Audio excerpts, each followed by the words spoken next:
Hope you all doing well. We doing good here. Work been just a tad slow. The weather been holding us up a little bit. But the last few mornings it's been froze, so we've been getting right at it. Today I want to do a square filing video. I'm not a professional or anything like that. I've just done it for a couple years, and I guess about middle of 2011 is when I started doing it. I had nobody to show me. I knew it was out there. I heard about it, but the two old guys I was working with, they was old loggers, and I talked to them about it, and they was like, nah, you can't do nothing like that. But they hadn't heard about it, so I was determined to have my own experience. I got to looking around. I found some files, and I bought a couple and started playing with them. It's a pretty rough road there from the start.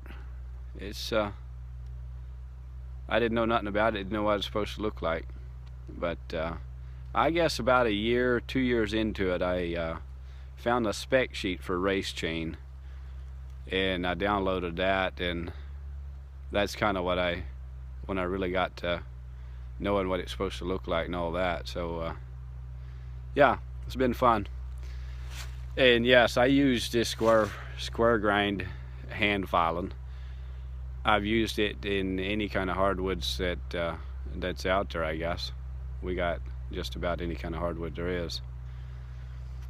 There have been some comments here and there saying that the square grind square file is no good in hardwoods. It don't stay sharp and all that, but for what it's worth, I haven't really talked to a whole lot of people about this, but on this job here up on the high ground, nice clean stuff, probably 50% of it was poplar. I run for 4 days without touching my chain, and that ain't no joke. I didn't believe it myself. Yeah, by the 4th day it was needing some attention.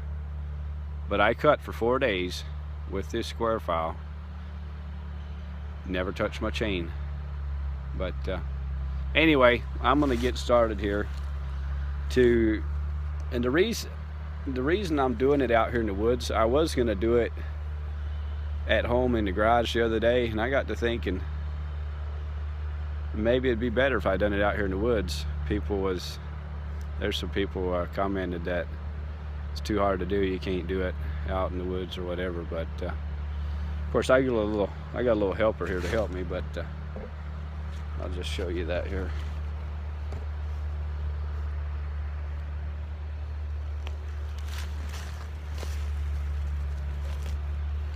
Let me take you down a little bit.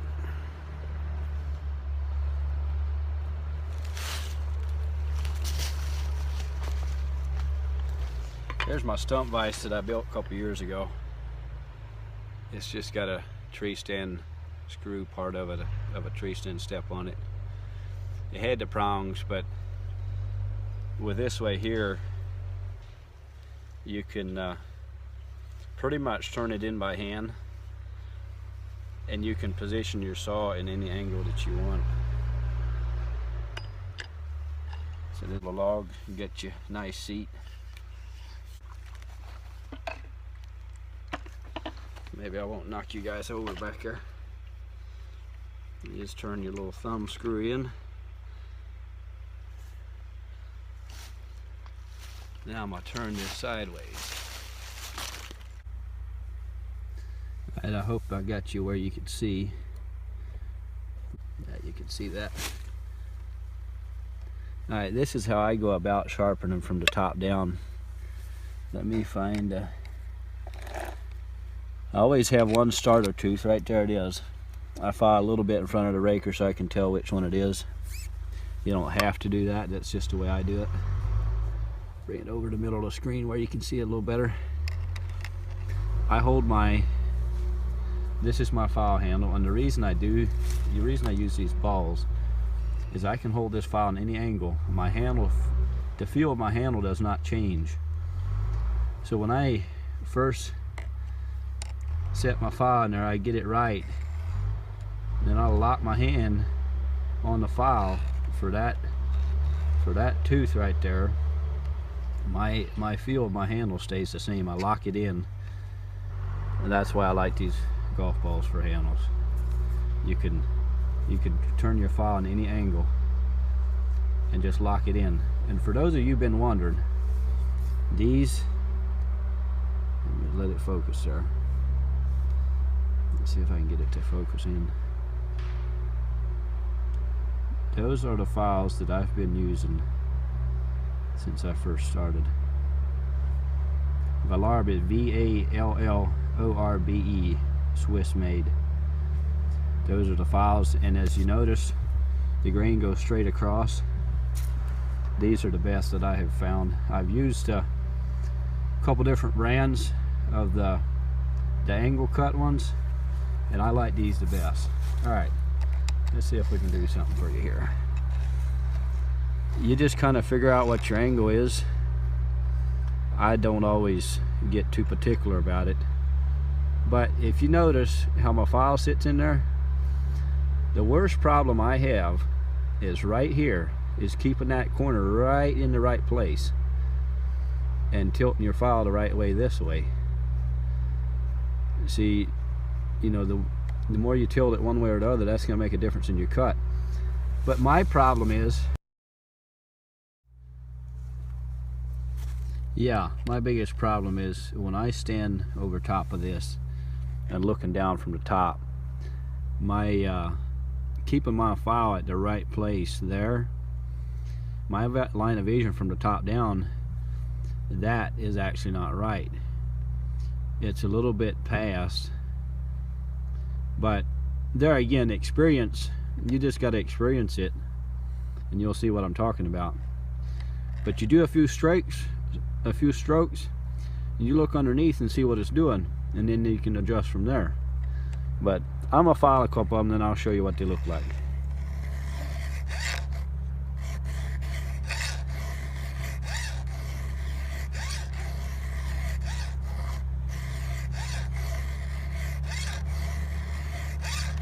One hand, just very light pressure. That one's got just a tiny side beak.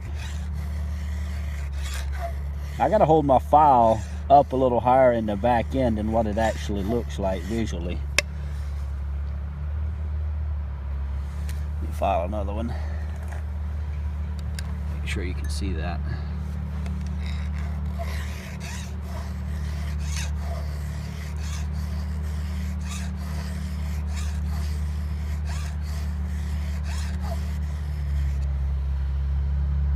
And mine are not perfect by any means, as far as, you know, the angle being exactly the same from one tooth to the next.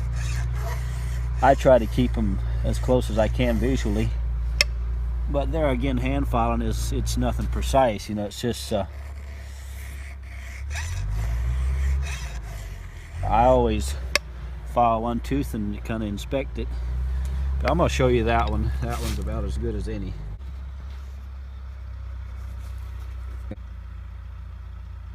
That is what it looks like. And if you look right there, you can see the there it is. If you see there, it's got a tiny side beak. That side beak, or is it a top beak, whatever you want to call it.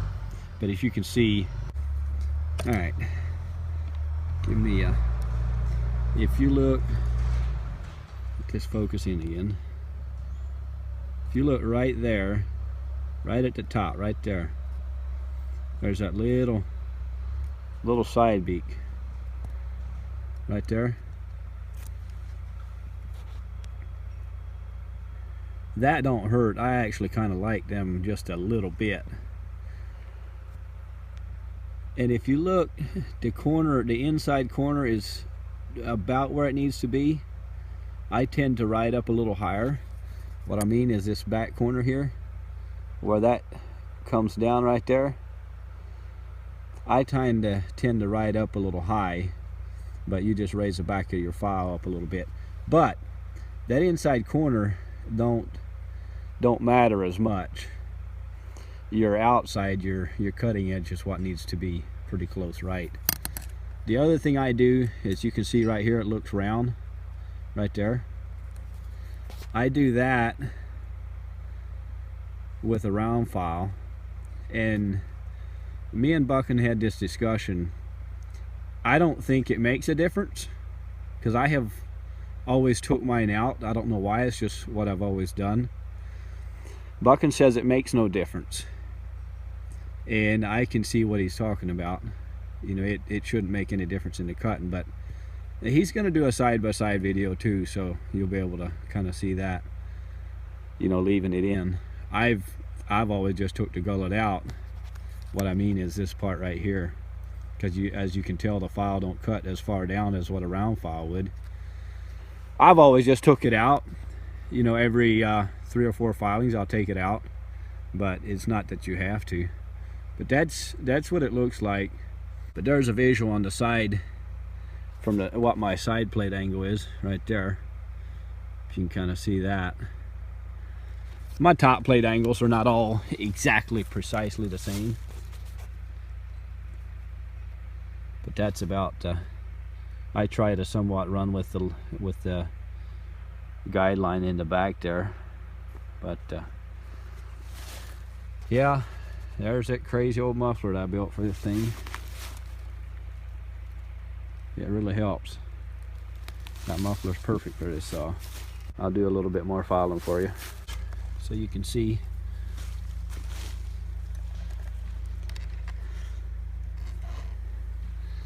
I should show you how I hold my hand. It's just kind of a light upward pressure. It's not much. Get this thing positioned again.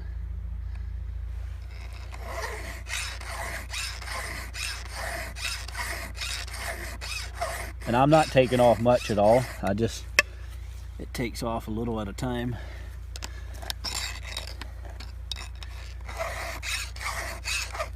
I might have went too far for you there. Now the other side, when I file the other side, I go at it just a tad different. But there again, you just get a file and you start doing it and you kind of figure out what works. I'm gonna go further out, because here is how I file the other side. I grab a hold of it with my left hand, and I have my right hand on the ball just like I had, and I come down from the other direction. Light, smooth strokes. You don't want to, if you have too much up pressure, it tends to catch and jump around. You just kind of get your angle figured out. In fact, if you use a round file, if you take a round file and just file that like you was going to sharpen it, it actually kind of sets the angle for this file to set, you know, to set right in there. But this is how I sharpen my saw in the woods. Most times I sharpen it at home at night, so you actually don't have to. Most days I don't have to. I didn't do it last night at home because I got home too late, and I hit some dirt on that last tree yesterday. I seen some sparks fly, so I had to hit a rock or something in there too. We got a lot of rock in this woods right here. So if I get right after it, I can sharpen this chain here in the woods in probably about 10 minutes. I got plenty of time to, as far as the drag guy, to try to keep up. So anyway, fellas, all right, hopefully this is helpful. If you have any ideas, any questions, be sure to put it in the comments, and I'll try to get back to you. Thank y'all.